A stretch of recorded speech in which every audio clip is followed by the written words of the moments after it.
Bonjour à tous et à toutes, c'est Sandrine, j'espère que vous allez bien. Aujourd'hui, on se retrouve pour un nouveau podcast pour vous parler de la blessure d'âme, de l'abandon. Donc ça, c'est une blessure qui est très fréquente déjà d'une part et d'autant plus que de toute façon, les 5 blessures de l'âme, on les a tous et toutes. Voilà, on les a tous et toutes expérimentées à différents degrés en termes d'intensité, etc. Mais c'est vrai que nous avons en tout cas minimum une blessure d'âme qui est dominante.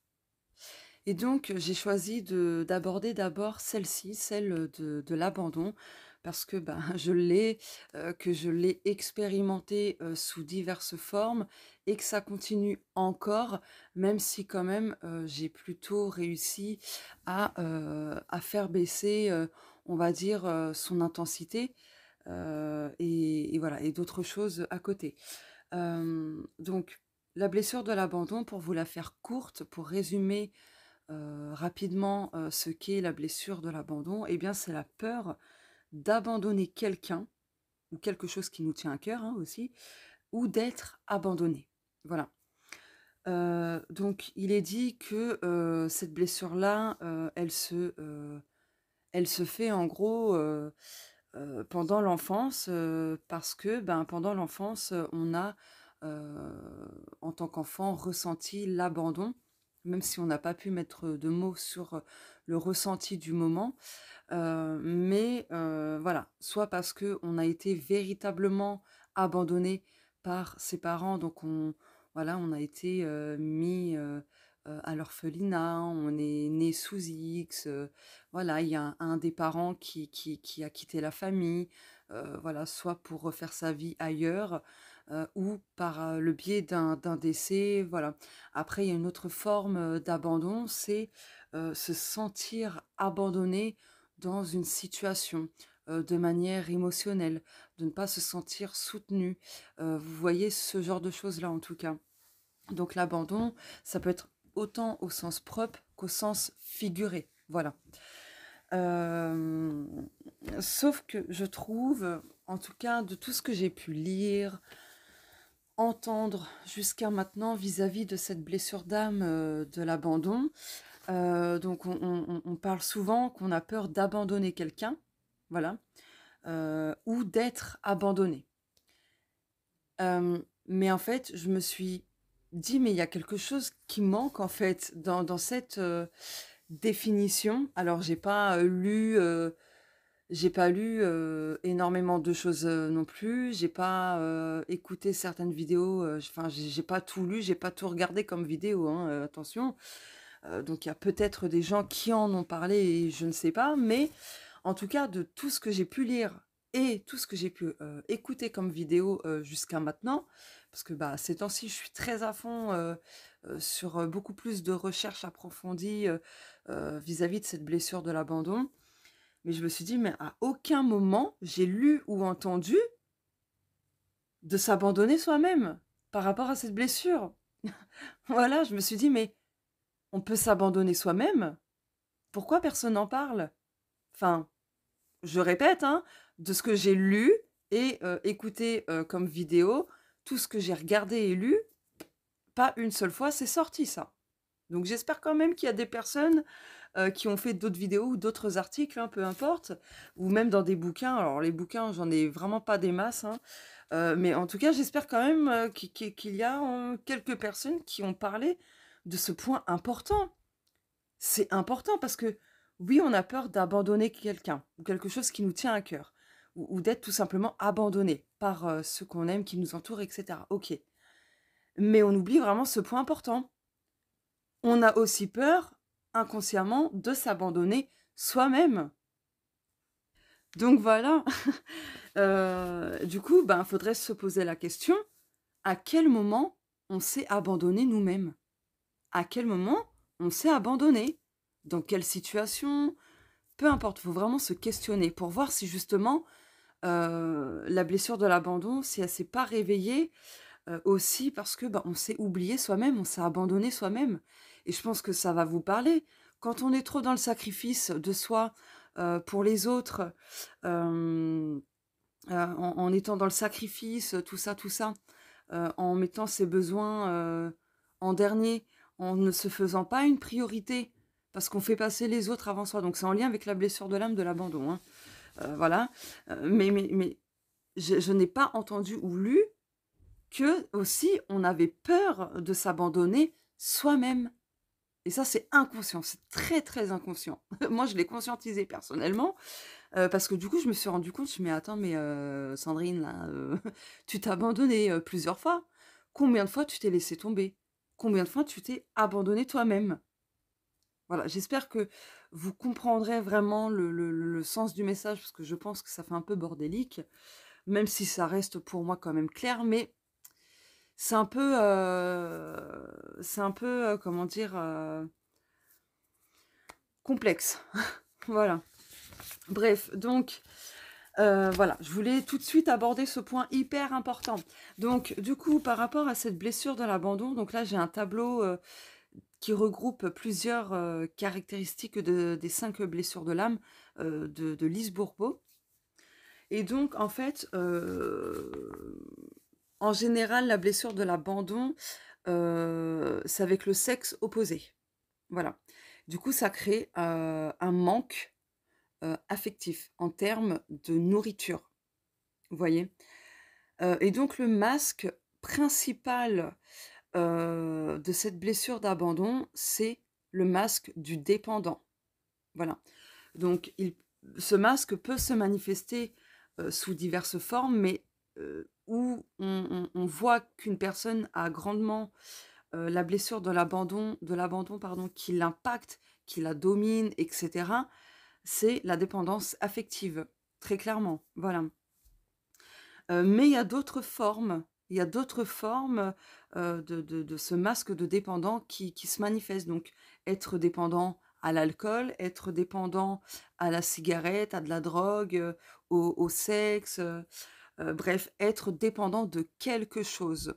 Pourquoi? Parce que justement et ça, je ne sais pas, si vous avez écouté, mon podcast vis-à-vis, des addictions. Bon, j'avais pris en exemple la cigarette parce que, bah, je suis fumeuse, donc forcément, c'est ce qui m'est venu en premier. Mais j'ai parlé justement dans ce podcast, spécialement pour les addictions, que c'était pour, combler un vide, un manque, mais que c'était aussi pour masquer quelque chose en soi-même.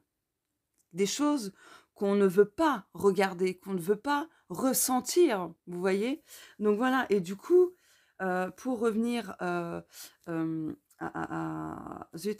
masque du dépendant par rapport au fait pardon, d'être dépendant enfin, de la cigarette, des jeux, de l'alcool et cetera, heu, ça vient justement combler ce manque affectif, cette carence affective qu'on a ressentie pendant l'enfance, du parent de sexe opposé. Mais attention, ça peut être aussi du même sexe, hein.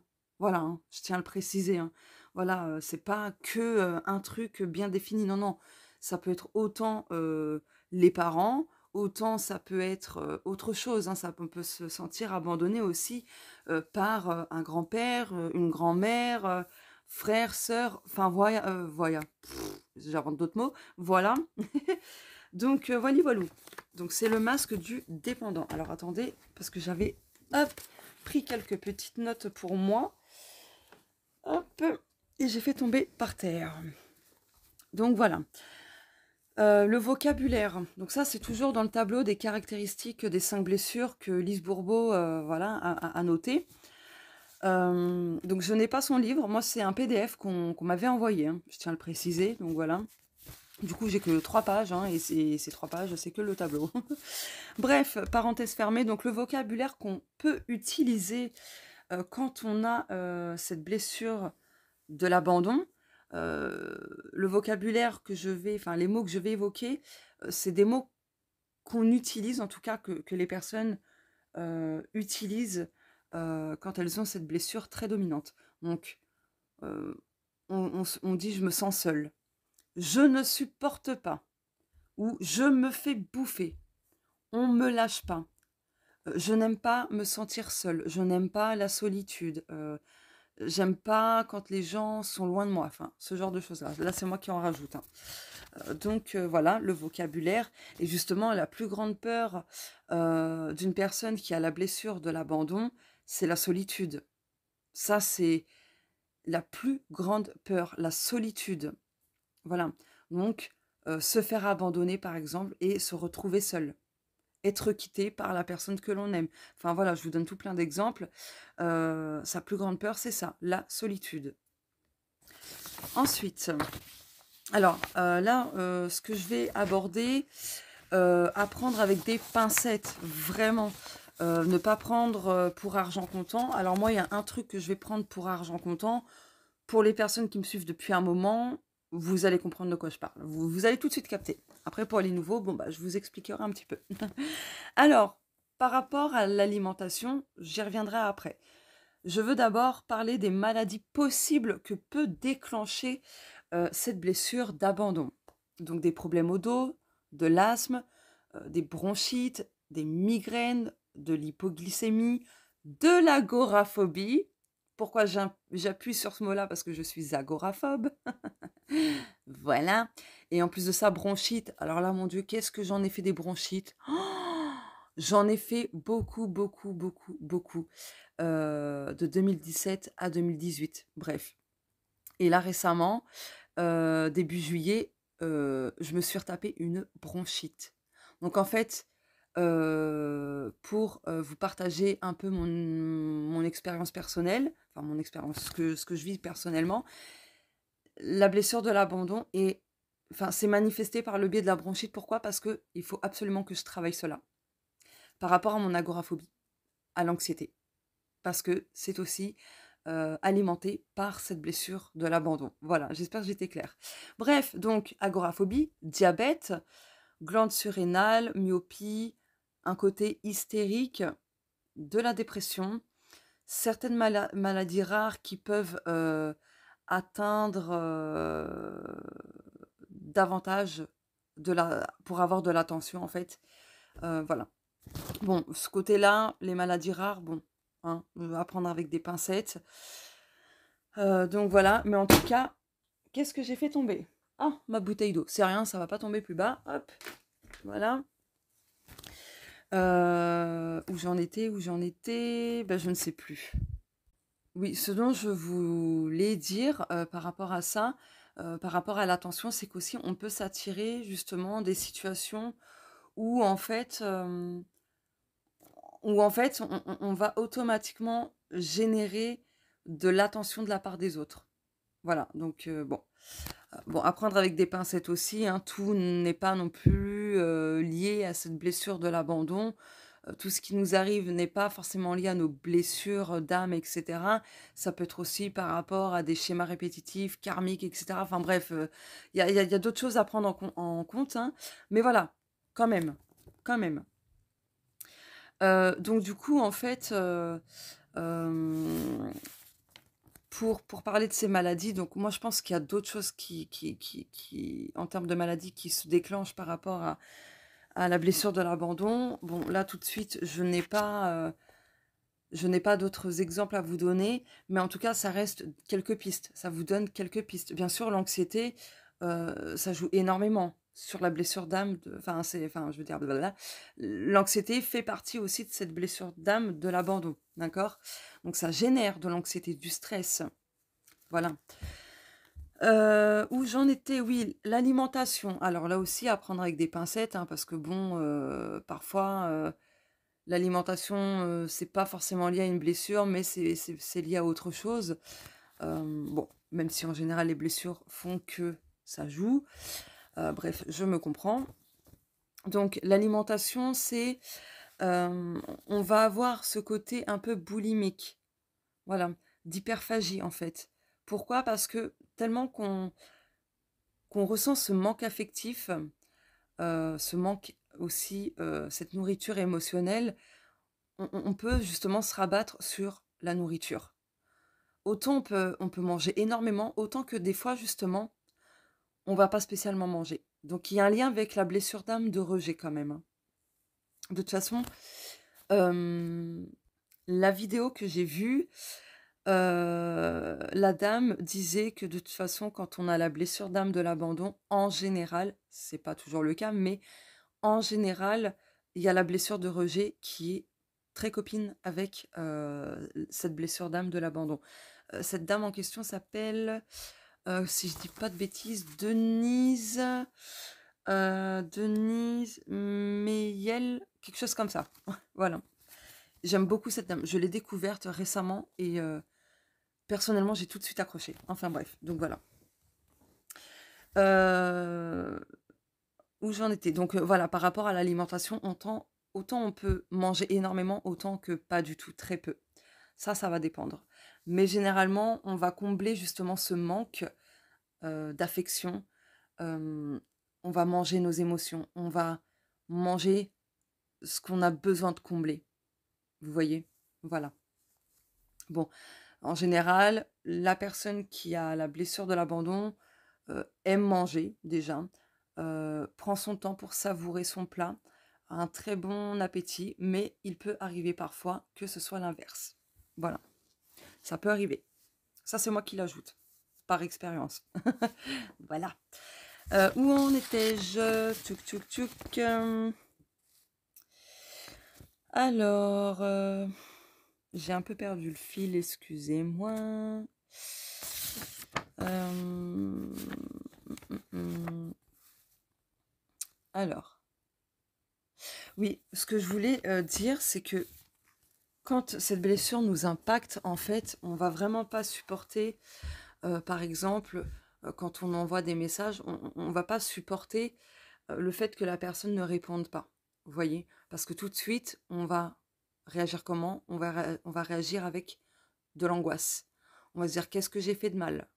Donc c'est vrai que, cette dame, Denise Meyel ou Meriel, quelque chose comme ça, disait que la blessure de rejet et la blessure, de l'abandon sont très copines. Honnêtement, oui. Bref, donc du coup, on va pas supporter, ce type de situation. On va pas supporter rester trop longtemps seul, à la maison, par exemple. Bref, on va pas supporter ce genre de choses. On va pas supporter aussi quand, une personne de notre entourage, que ce soit notre enfant, notre enfant, ça peut être normal, hein, en tant que parent, c'est normal d'être inquiet pour ses enfants. Bon, mais ça peut arriver que cette blessure d'abandon se répercute sur les enfants. Voilà. Donc, on va pas supporter, en fait, de ne pas savoir ce que font, où sont nos enfants, notre partenaire, par exemple, parce que tout de suite, on va angoisser à l'idée que, nos enfants ou, notre partenaire ne reviennent plus, nous abandonnent justement et du coup qu'on se retrouve seul. N'oubliez pas que la plus grande peur, pour une personne qui a cette blessure d'abandon, plus, très activée, c'est la peur de la solitude, d'être seul. Et pour ma part, j'ajouterais, donc il y a un lien avec la blessure de rejet bien sûr, pour l'avoir vécu cette blessure-là aussi, hein, vraiment, voilà. Bref, de toute façon, je ferai un autre post 1, 2, 3, 4. Je ferai un autre podcast pour, parler de la blessure de rejet parce que celle-ci, je l'ai vécue depuis toute petite, donc voilà, là, j'aurais beaucoup de choses, à dire. Enfin bref. Mais ça y est, je me suis encore perdue. Voilà. Oui, ce que je voulais ajouter par rapport à cette peur de la solitude, ça a pu être aussi déclenché parce que justement on a été rejeté pendant l'enfance, l'adolescence et du coup on s'est retrouvé comment? Seul. On était solitaire, sans amis ni quoi que ce soit par exemple. Donc ça aussi, c'est en lien avec la blessure de l'abandon, et du rejet parce que, bah, comme on a été rejeté, bah, on a été très seul. On n'avait pas d'amis, pendant l'enfance et cetera et du coup, c'est aussi, bah, ça qui a déclenché quelque part cette peur de la solitude. Voilà. Mais ce qui a été aussi, déclencheur, par rapport à cette peur de la solitude, c'est justement l'abandon qu'on a ressenti pendant l'enfance. Que cet abandon-là soit, au sens propre ou dans un sens figuré, au final, voilà, ça a été déclenché par ce ressenti de: «Je me suis fait abandonner». Voilà et ce dont je voulais, parler, par rapport à cette blessure-là, C'est comme on est dans le sacrifice de nos besoins, de nos envies, qu'on n'est pas à l'écoute de soi-même, de ses émotions et cetera, par rapport à cette blessure d'abandon qui est très active, hein, comme on ne fait pas de nous une priorité, du coup, on se rejette. Donc y c'est vrai que, cette dame, Denise Meyel ou Meriel, pardon, elle disait que rejet et abandon, ces 2 blessures étaient très copines. Bah oui, du coup, on se rejette. On se rejette, on s'abandonne soi-même, mais si on fait ça, c'est parce qu'on a peur justement d'être abandonné, par conséquent, au final, d'être rejeté. Vous voyez? Donc c'est pour ça qu'on est dans le sacrifice, qu'on fait passer les autres avant soi, qu'on ne fait pas de soi une priorité, qu'on prend soin des autres et pas de nous-mêmes ou très peu de nous-mêmes, enfin voilà quoi. Et du coup, ce que j'ai remarqué moi personnellement, parce que j'ai pris énormément de recul, je me suis beaucoup questionnée, j'ai beaucoup réfléchi et je me suis dit: «Mais c'est aussi peut-être pour ça, quelque part, qu'on est un peu, des éponges émotionnelles». Je ne sais pas si vous allez, hem, capter ce que j'essaye de vous transmettre. Mais du coup, ce que je vais vous simplifier la chose, hein. Donc je vais faire ça de manière, on va dire entre guillemets «grossière», mais comme on a un manque affectif en soi, on a un vide à combler. C'est peut-être pas pour rien que nous sommes des éponges émotionnelles, qu'on absorbe les émotions ou autres des autres. Vous voyez? Parce que du coup, ça vient comme si bah, c'est comme si que ça remplissait en fait, ce trou à l'intérieur de soi-même, cette carence, ce manque, vous voyez? Bon, ça reste pas longtemps, c'est éphémère, mais vous voyez ou pas ce que je veux dire? J'ai du mal à tout est clair dans ma tête, mais j'ai du mal à le verbaliser. Bon, je pense que vous aurez très, très bien compris, ce que j'essaye d'exprimer, mais en gros, c'est ça l'idée. En gros, c'est peut-être pas pour rien qu'on est des éponges émotionnelles. Donc moi, j'ajouterais à cette blessure d'âme, d'abandon, c'est qu'on est des éponges émotionnelles. Voilà. Après, ça n'engage que moi, c'est que mon avis, mais en tout cas, c'est ce que moi, pour ma part, c'est pas con. Pour moi, je trouve que, cette analyse que j'en ai faite, par rapport à être une éponge émotionnelle, que c'est vraiment en lien avec l'abandon. C'est au final, pour moi, très cohérent. Voilà, très cohérent. Et pourquoi je dis ça, que c'est cohérent? Parce qu'en fait là, en plus de ça, je viens de enfin, dans le tableau des caractéristiques, des blessures de Lise Bourbeau, il y a marqué, il y a une case: «Une fois les blessures guéries», aspect positif et ainsi de suite.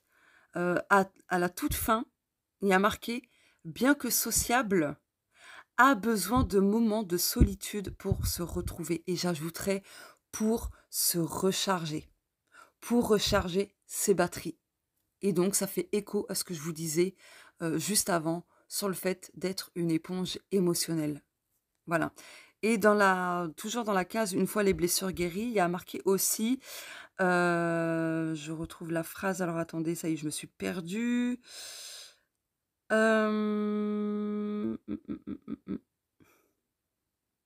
Attendez, je me suis perdue. Oui, non, en fait, c'est exactement la même phrase, que j'ai évoquée. Heu Ce qui est drôle, c'est que quand on guérit cette blessure-là, on est capable de s'octroyer en fait des moments où on est seul, vraiment seul. Donc vous voyez, c'est très paradoxal au final, c'est contradictoire. On a peur d'être seul, mais une fois qu'on guérit, on a besoin de ces moments de solitude pour se retrouver soi-même. Donc ce n'est pas impossible, vous voyez? Voilà, donc je m'étais vraiment perdue, hein, je m'étais emmêlé les pinceaux, mais c'est pas grave, hein. Donc voilà par rapport à la blessure de l'abandon et du coup, j'étais en train de réfléchir ces derniers temps, à comment en fait, bah, la guérir justement et j'ai pris, je me suis inspirée en fait moi de mon agoraphobie, de l'anxiété, pour en fait, en sortir de cette agoraphobie, de cette anxiété. La seule solution, c'est déjà, de s'exposer progressivement justement au monde extérieur. Parce que quand on est agoraphobe, petit à petit, on ne sort plus de chez soi. Bon, je vous rassure, ça va mieux maintenant quand même, hein, je ressors et tout, même si pendant, 1 mois, je ressortais plus, donc voilà. Hem, Bon, maintenant je suis ressortie, je vous rassure. Bon, ça a pas duré longtemps, hein, un mois, un peu plus d'un mois, hein. Bon, c'est quand même beaucoup pour une personne agoraphobe parce que du coup, c'est maintenir cet évitement. Enfin bref, et du coup, en fait, je me suis inspirée de ce que je suis en train de faire, hein, avec ma thérapie, avec la psy. Je me suis dit: «Il y a pas 36 000 solutions, en fait, pour guérir de cette blessure». Pour moi, du coup, bah, pour reprendre l'exemple de l'agoraphobie, il faut s'exposer progressivement dehors, faire un pas à la fois, et cetera. Voilà. Et je me suis dit du coup, ben, je pense que c'est pareil au final pour, la blessure, de l'abandon et même je pense pour, n'importe quelle blessure. Pour moi, la solution qui serait la plus adaptée, selon moi, c'est de s'exposer progressivement, hem, à ce qui nous effraie. Donc à ces moments de solitude. Vous voyez?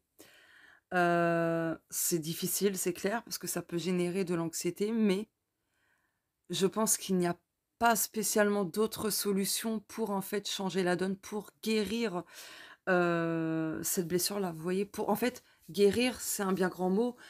On porte tous, ces 5 blessures. Après, comme je le disais en début de podcast, il y en a une minimum qui nous domine, hein, qui nous contrôle et qui enfin voilà, qui est très active et cetera. Mais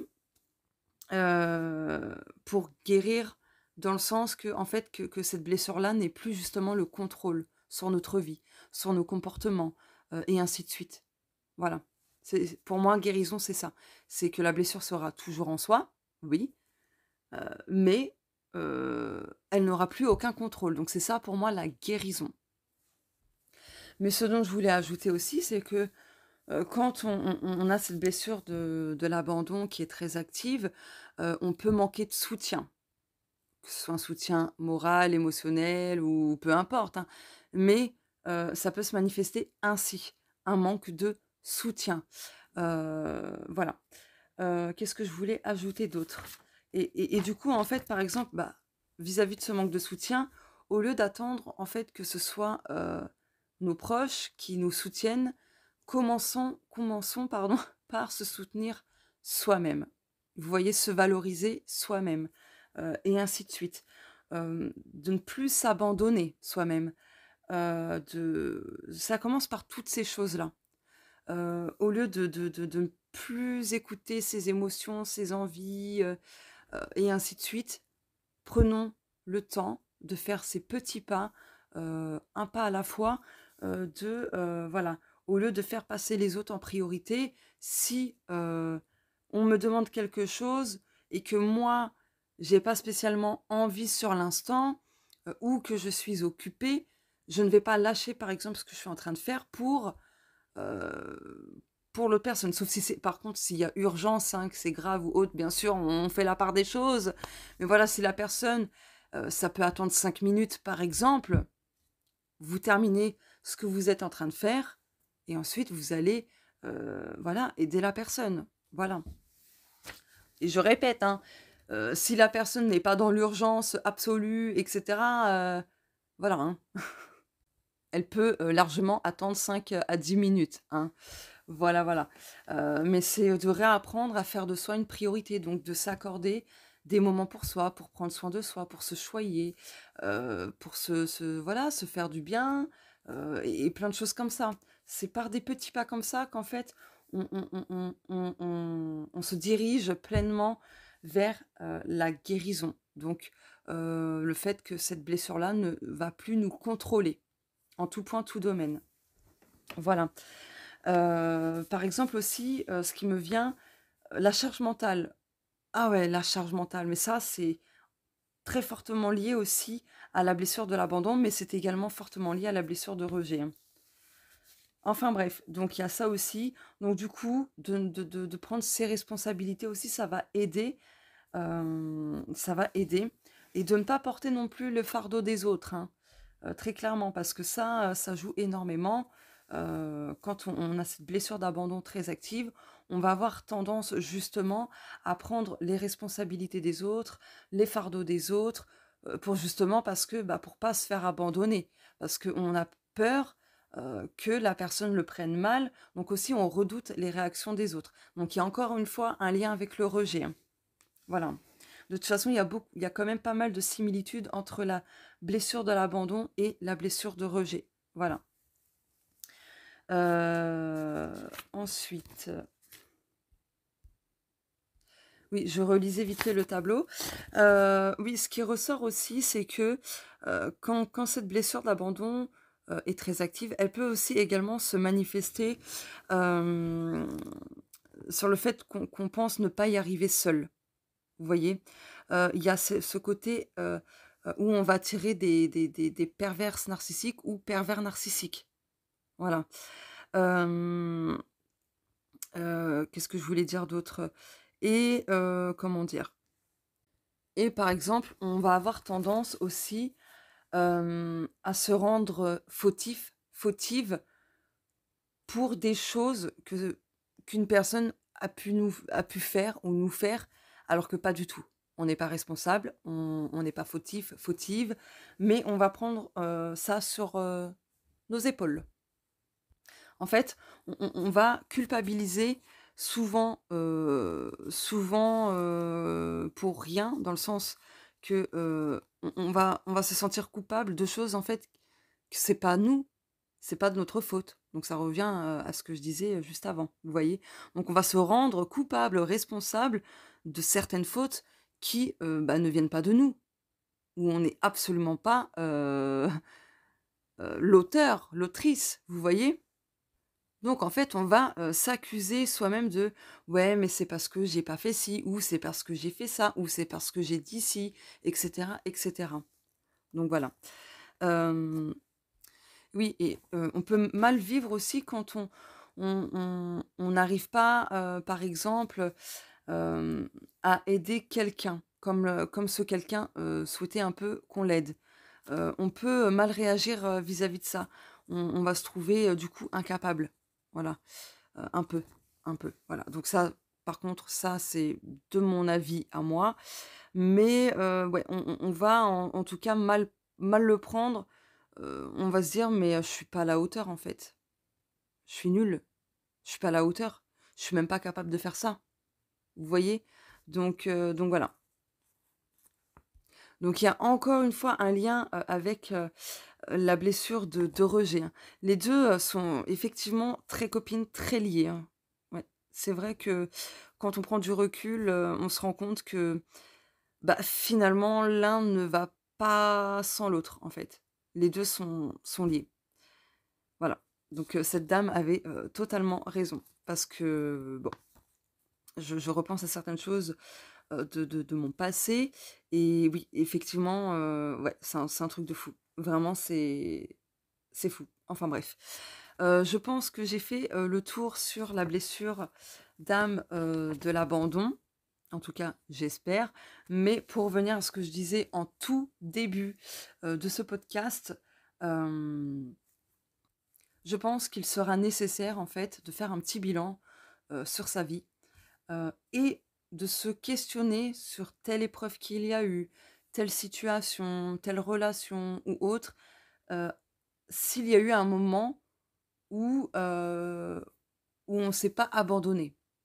Si on se dit: «Ah oui, il me semble que là, je me suis plus trop respectée», parce que quand on a la blessure d'âme d'abandon, on ne se respecte plus ou très peu, très peu.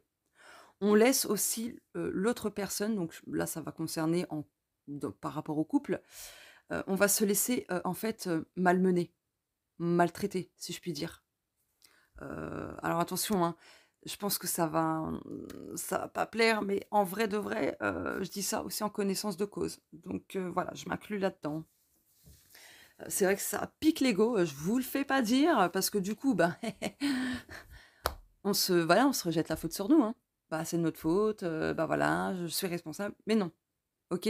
À aucun moment, non, ce n'est pas de votre faute si une personne vous a maltraité. Pas du tout. D'accord? Ça, c'est très important de le souligner et même de le surligner. Ce n'est pas de votre faute si, à un moment donné, il y a une personne qui vous a vraiment blessé volontairement, qui vous a malmené, et cetera, qui vous a manqué de respect et ainsi de suite. Ce n'est pas de votre faute. vraiment pas de votre faute. Des fois, il y a des personnes, voilà, qui sont comme ça. Bon, parce que bon, ça fait certainement partie de leur cheminement, de ce que leur âme a voulu expérimenter, OK, mais bon, ça ne justifie pas. Voilà, c'est pareil, hem, comment dire? Par rapport à la positivité toxique. Faut pas minimiser les choses. Voilà, c'est très important de le dire. Donc, malheureusement, quand on a cette blessure d'abandon très active, bah, il est vrai qu'on va avoir on va avoir cette attraction où malheureusement on va attirer des personnes qui vont venir nous manquer de respect, voilà, nous faire du mal, quelle que soit la forme, nous maltraiter et cetera. Bah, pervers narcissique, hein, plus, hein, forcément. Mmh. Enfin bref, mais voilà, pour ajouter d'autres points par rapport à cette blessure, d'abandon. D'ailleurs, justement, les PN, donc pervers narcissiques ou perverses narcissiques, captent cette blessure-là d'abandon, repèrent tout de suite nos failles, vous voyez? Et c'est comme ça, en fait, bah, on se laisse, enfin, c'est comme ça qu'ils arrivent à nous prendre dans leur filet. Voilà, parce qu'ils ont capté tout de suite nos failles, nos faiblesses. Donc voili voilou. Ah oui, est-ce que je viens de lire là, parce que j'avais pas fait attention, spécialement, mais comme on enfin blablabla. Et il est très tard au moment où je fais ce podcast, hein, je tiens à le préciser, c'est pas pour me trouver des excuses, mais quand même, voilà. Oui, comme on a cette peur de la solitude, même si on reste quelques heures chez soi, Hem, et bien, pour en fait masquer cette peur de la solitude, eh bien, on va masquer ça en passant du temps devant la télé, devant le téléphone, heu, ou à appeler quelqu'un, ou à vraiment scroller sur les réseaux et cetera, vous voyez? Ça, c'est pour nous tenir compagnie, pour justement, vous voyez, fuir cette peur de la solitude, vous voyez? Donc, on va trouver des occupations, voilà, pour nous aider à fuir en gros cette peur, de la solitude. Bon, après c'est bien de s'occuper aussi, hein, je dis pas, hein, quand même, mais on va avoir tendance à être très focalisé sur, quelque chose en particulier, pour se changer, les idées. Vous voyez? Donc, voilà. On va avoir un peu de mal par moment quand même à rester totalement dans le calme. Voilà. On va dire: «Oh punaise, je viens de capter un truc en vous disant ça». Parce qu'en fait, j'ai eu un truc qui m'est venu. En fait, ce que j'allais vous dire, c'est que, par rapport au calme, on va avoir du mal à rester pleinement dans le calme. Il nous faut un minimum, un fond de bruit, vous voyez? Ben là, je viens de capter un truc, hein. Je viens de capter un truc de ouf. Oh my goodness! Oh, la prise de conscience en direct pendant ce tournage de podcast. Waouh! Non, parce qu'en fait, pour les personnes qui me suivent depuis longtemps, vous vous rappelez mes voisins casse-pieds qui étaient hyper bruyants et tout? J'ai des nouveaux. Alors, ils sont bruyants aussi, mais beaucoup moins. Vous voyez ou pas ce que le rapprochement là, le truc là, le déclic là? Bref. Bon, ben, du coup, j'ajouterais que les personnes qui ont la blessure d'âme d'abandon, quelque part, on peut avoir des voisins, hyper bruyants. Voilà, alors même si c'est agaçant, hein, sur le plan de la conscience, de la pardon, je sais plus parler, de la conscience. Oui, je suis pas sûre que j'ai bien articulé, donc c'est pour ça que je répète. Mais sur le plan de l'inconscient, cette situation-là avec les voisins casse-pieds, bruyants et tout ça, c'est pour justement essayer de nous faire comprendre que: «Eh oh! Blessure d'abandon! Eh oh!» Vous voyez? Donc voilà. Oh la prise de conscience quoi, pouf! La vache! Bon bah voilà, je pense que j'ai fait le tour sur cette blessure-là, j'ai dit vraiment, bah, l'essentiel et pour vraiment clôturer, ce podcast, même si j'avais commencé à le faire, tout à l'heure, pour moi, la seule solution, c'est de s'exposer progressivement à la solitude, voilà, à arrêter de se mettre en dernier, et du coup de passer de dernier à premier. Donc de faire de soi une priorité, vous voyez? De voilà, je reprends, hop. D'apprendre à supporter ce qu'on ne supporte pas aussi, par exemple. Hem, bon, ça dépend quoi, bien sûr, hein. Mais par exemple, voilà, si on ne supporte pas de rester, seul, bah, d'apprendre voilà, à s'octroyer des moments seuls, vous voyez? Et qu'est-ce que je voulais dire d'autre? J'ai mis pause pour me remémorer ce que je voulais vous dire et c'était en fait, j'ai mis pause à 20 minutes 20 minutes 20 et 20 c'est quoi secondes? Oh, je sais plus. Bref, ça faisait 20-20-20. Voilà, j'ai pris la capture d'écran. Excellent.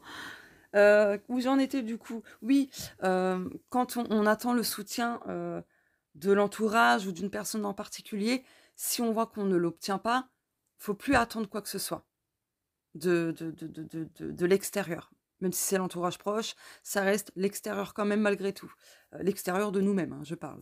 Voilà et donc d'apprendre à se soutenir soi-même, à se valoriser, soi-même, à ne plus trop demander de conseils ou autres et d'apprendre à se conseiller soi-même, à décider par soi-même, enfin voilà, ce genre de choses, de combler soi-même ses propres besoins, enfin voilà, pour vous donner, quelques pistes. Mais vraiment, de vous exposer, progressivement à la solitude, et progressivement de diminuer certaines dépendances que vous avez. Si ce sont des dépendances, à l'alcool, à la cigarette, la nourriture, enfin voilà quoi. Globalement et d'apprendre à vous à et par rapport au fait d'être dépendant de quelqu'un, pareil, peu importe ce dont vous êtes dépendant, si vous êtes conscient, consciente de quoi il s'agit concrètement comme, dépendance, vis-à-vis de votre partenaire ou de l'entourage, voilà, je pense que vous savez quand même ce dont vous êtes pourquoi vous dépendez de telle ou telle personne, d'apprendre justement, à vous l'apporter vous-même ou à faire les choses vous-même ou les 2 à la fois. Enfin bref, je pense que vous avez compris. Donc voilà pour le podcast, de cette blessure d'âme d'abandon. Si vous avez des questions, bah, n'hésitez pas à me les poser en commentaire, hein. Je ferai en sorte de vous répondre, heu, on va dire rapidement, mais dès que je pourrai. Donc voilà. Mais je voulais absolument faire ce podcast. J'aurais pu attendre le lendemain, mais non, non, non. Quand j'ai quelque chose, une idée en tête, il faut que je le fasse tout de suite. Voilà, je suis mon intuition aussi. Je suis cet élan. Voilà, tout simplement. Donc, voilà, je pense que vous avez eu quand même beaucoup, beaucoup d'infos. Je pense quand même que vous allez y voir beaucoup plus clair, que vous allez avoir aussi beaucoup de prise de conscience. Ça, je le ressens très fortement. Donc voilà. Sur ce, je vous fais de gros bisous. Merci de m'avoir écouté jusqu'au bout et on se dit à très bientôt. Au revoir.